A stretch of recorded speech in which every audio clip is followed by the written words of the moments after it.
Hi friends, welcome to Thanaja. இன்னைக்கு நம்ம சேனல்ல என்ன பார்க்க போறோம்னா, இன்னைக்கு முளைக்கீரையை வச்சு இன்னைக்கு ஒரு தொக்கு மாதிரி செஞ்சு காமிக்க போறேன். இப்போ வாங்க எப்படி செய்யலாம், என்னென்ன அதுக்கு சாமான் சேர்க்கறதுன்னு பார்த்துடலாம். நல்லா முளைக்கீரை ஒரு கட்டி எடுத்து, இது கொஞ்சம் முட்டைக்கீரையாக தான் இருக்கு. அது இந்த மாதிரி தொக்கு செஞ்சோம்னா அருமையாக இருக்கும். இப்போ இதை நல்லா நைஸாக அரிஞ்சிட்டு நல்லா 2 மணி நேரம் அலசிட்டு தண்ணியை வடிகட்டிட்டு வச்சுருக்கேன். இப்போ இந்த கீரையை நம்ம என்ன செய்யணும்னா ஒரு பக்கமாக வச்சிடலாம். இதுக்கு ஒரு மீடியமான வெங்காயம் எடுத்து 2 வெங்காயம் கட் பண்ணி வச்சுருக்கேன். அதை ஒரு மிக்சி சாரில் சேர்த்துக்கலாம். ஒரு 10 பூண்டு பல் எடுத்து உரிச்சிட்டு வச்சுருக்கேன், அதையும் இதில் சேர்த்துக்குவோம். மிளகாத்தூள், நம்ம வீட்டில் அரைக்கிற திருவத்தூள் எப்படி கலராக இருக்குது பார்த்தீங்களா. இதில் 1 ஸ்பூனு நல்லா நம்ம கீரைக்கு தகுந்த மாதிரி நீங்கள் காரம் எப்படி சாப்பிடுவீங்களோ அதுக்கு தகுந்த மாதிரி சேர்த்துங்க. நான் எடுத்துருக்க கீரைக்கு இந்த காரம் சரியாக இருக்கும், அதனால் இவ்வளோ சேர்த்துக்கிறேன். அந்த வெங்காயத்தோடையே சேர்த்துக்கலாம். தேவையான மஞ்சத்தூள். இப்போ இதை ரொம்பவும் பேஸ்ட்டாக இல்லாமல் ஓரளவுக்கு நான் அரைச்சிட்டு வந்து காமிக்கிறேன் உங்களுக்கு. அரைச்சிருக்க பார்த்தீங்களா, தண்ணி கிண்ணி சேர்க்காம இந்த மாதிரி அரைச்சி எடுத்துக்கோங்க. இந்த அளவுக்கு அரைச்சாச்சா. இப்போ இது ஒரு பக்கமாக வச்சுட்டு கீரைக்கு ஒரு தாளிப்பு கொடுத்துடலாம். எண்ணெய் சட்டி வச்சு ஒரு 2 ஸ்பூனு எண்ணெய் ஊற்றிருக்கேன். எண்ணெய் நல்லா சூடாகட்டும். கொஞ்சமாக ஒரு 1/2 ஸ்பூன் கடுகு வெடிக்க விட்டுடலாம். ஒரு 1 ஸ்பூன் கிட்ட ஜீரகம் சேர்த்துக்கலாம். 2 வரமிளகாயை புட்டு போட்டுக்கலாம். எல்லாம் நல்லா வெடிக்கட்டும். இப்போ எல்லாம் கடுகெல்லாம் ஜீரகம்லாம் நல்லா வெடிச்சிருச்சு. நம்ம அரைச்சி வச்சுருக்கோம்ல அந்த பேஸ்ட்டை இதில் சேர்த்துக்கலாம். எல்லா பேஸ்ட்டையும் சேர்த்துட்டு நல்லா அந்த பச்சை வாடை போகிற அளவுக்கு நல்லா வதக்கி விட்டுடலாம். முளைக்கீரையை வாங்கி நம்ம என்ன செய்வோம், பொரியல் பண்ணுவோம், கிடைவோம், பைத்தம்பருப்பு போட்டு கூட்டு செய்வோம். இந்த மாதிரி ஒரு வாட்டி நான் செய்கிற மாதிரி ஒரு வாட்டி செஞ்சு பார்த்து எப்படி இருக்குன்னு கமெண்ட்ல சொல்லுங்கள்.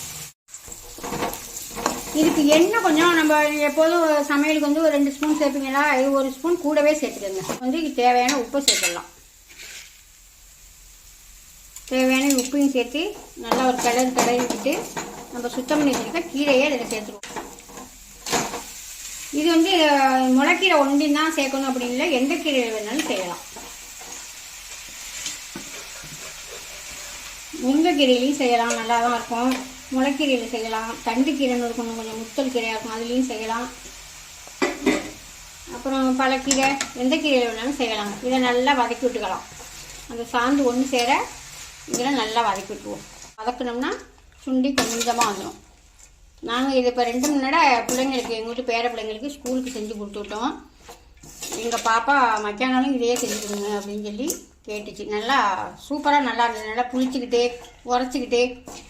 இதுக்கு வந்து ஒரு சின்ன நெல்லிக்காய் பெருசுக்கு, இந்த ஒரு கட்டு கீரைக்கு ஒரு சின்ன நெல்லிக்காய் பெருசுக்கு நான் புளி எடுத்து ஊற வச்சுருக்கேன்.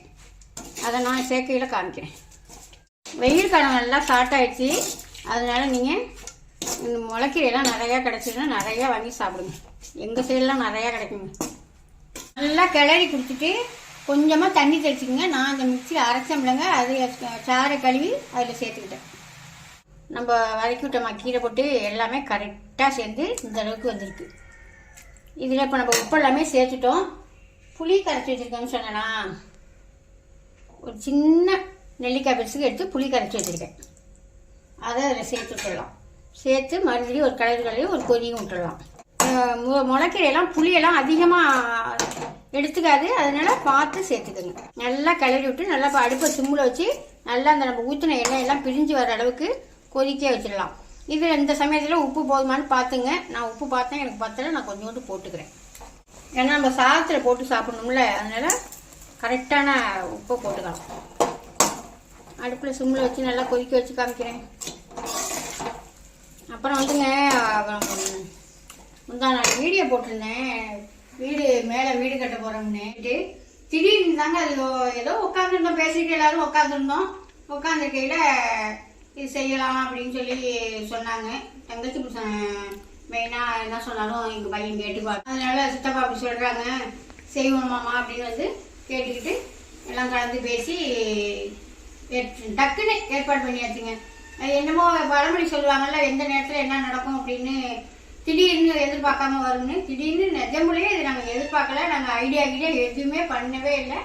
டக்குன்னு ஒரு 10 நாளில் டக்குன்னு ஏற்பாடு பண்ணி செஞ்சுக்கிட்டு இருக்கோம். இந்த வீடு கட்டுறவங்களும் மேஸ்திரியும் சூப்பராக நிறையா வீடு எங்கள் ஊருக்குள்ளே கட்டிக்கிட்டு இருக்காங்க. மன்னார்குடியில் நல்ல மேஸ்திரியாக தான் தேர்ந்தெடுத்து கொடுத்துருக்குறோம். கான்ட்ராக்டாக தாங்க விட்டுருக்குறோம். நம்மளால் மெனக்கிட முடியாது. நம்மளுக்கு வந்து இந்த வேலையே அதிகமாக இருக்கா, வீட்டு வேலை. அதனால கான்ட்ராக்டாக விட்டாச்சு. பையனாலையும் மெனக்கிட முடியாது. அதுவும் கடையை வச்சுட்டு கடைக்கு போயிடும். அதனால கான்ட்ராக்டாக விட்டாச்சு. நான் கட்டிக்கிட்டு முடிச்சதுக்கு பிற்பாடு என்ன ரேட்டு என்ன ஏதுன்னு உங்களுக்கு கரெக்டாக சொல்கிறேன். இப்போ என்ன நடந்துக்கிட்டு இருக்குன்னா, அன்னைக்கு பூஜை போட்டு போய் இப்போ கம்ப்ளீட்டாக மாடியில் உள்ள அந்த தரை டைல்ஸ் போட்டிருந்தோம். நான் தட்டுவோடு போட்டிருந்தோம். அது கம்ப்ளீட்டாக பேத்தி எடுத்துட்டாங்க. அதையும் நாளைக்கு நான் காமிக்கிற மாதிரி. அப்புறம் 4 சைடும் உடைக்க போகிறாங்களாம். என்னென்ன செய்கிறாங்கன்னு நான் அப்பப்போ எடுத்து உங்களுக்கு வீடியோ போட்டுவிடுவாங்க. எனக்கு வாழ்த்து விட்டவங்க அனைத்து பேருக்குமே ரொம்ப நன்றிங்க. நிறைய வாழ்த்துக்கள். நிறையா சீக்கிரம் கட்டுவீங்க, நல்லா இருப்பீங்க அப்படின்னு நிறையா பேர் சொல்லியிருக்கீங்க. சொன்னவங்க அனைத்து பேருக்குமே ரொம்ப ரொம்ப நன்றி. இப்போ வாங்க கீரை என்னாச்சுன்னு பார்த்துடலாம். எப்படி கொதிக்கின்னு பார்த்தீங்களா? எல்லாம் ஒன்று சேர்ந்து அருமையாக நல்லா தடன்னு அருமையாக வந்துச்சு. அவ்வளோதாங்க. இது ஒரு கொஞ்சம் மாற்றமாக இருக்கும். நம்ம முளைக்கீரையில் சோத்தில் போட்டு சாப்பிடவும் அவ்வளோ அருமையாக இருக்குங்க. அவ்வளோதாங்க. இது ரெடி ஆகிடுச்சு. சாப்பிட்றப்ப பார்க்கலாமா? சாப்பிடலான்னு சாப்பாடெல்லாம் எடுத்து வச்சுட்டோம். அதுக்குள்ளே ஒரு ஃபோன் வந்துச்சு, பார்சல் போட்டிங்களா அப்படின்னு.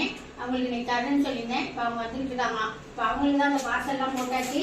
இப்போ அவங்கள்ட்ட கொடுத்துட்டு நம்ம போய் சாப்பிடலாம். இது வந்து என்ன பவுடர்ப்பா? இது 65 பொடி. 65 பொடி சூப்பராக இருக்குங்க. 65 பொடியெல்லாம் அருமையாக இருக்குது. நாங்கள் எல்லாமே போட்டு நேற்று ஞாயிற்றுக்கு கூட 65 பொடி தான் போட்டேன். சூப்பராக இருக்குது. இது எல்லாத்தையும் எடுத்து பெட்டியில் போட்டு பெட்டியை ஒட்டிடுங்க. போய் சாப்பிடுவோம். சரி. இப்போ சாப்பிட்லாமாங்க? பெட்டி போட்டு கொடுத்தாச்சு. வந்துட்டாங்க. கொடுத்து விட்டு போய் சாப்பிட வேண்டாம். சாப்பிட்டு இன்னும் கொஞ்சம் போடணும். அதுவும் லோக்கலுக்கு தான். போய் போட்டுடலாம். சாதத்தை வச்சாச்சு. இந்த கூட்டில் கொஞ்சம் போட்டு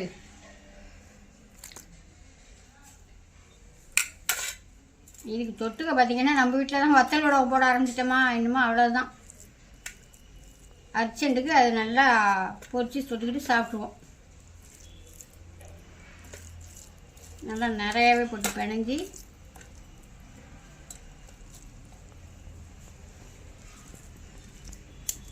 எப்படி இருக்குது பார்த்தீங்களா?